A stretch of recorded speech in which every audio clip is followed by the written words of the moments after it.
Tired of the starving artist label?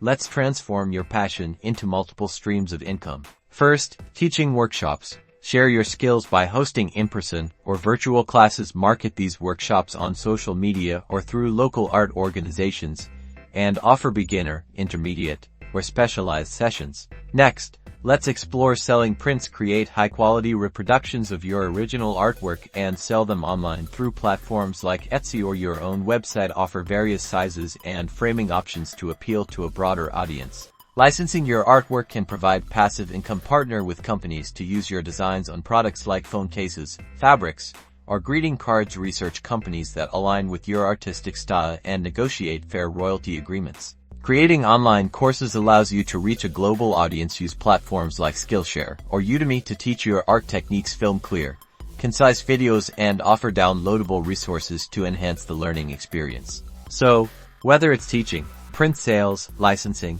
or online courses, diversifying your income empowers you to build a sustainable and fulfilling artistic career. Subscribe for more art business tips and tell us in the comments, which income stream will you explore first?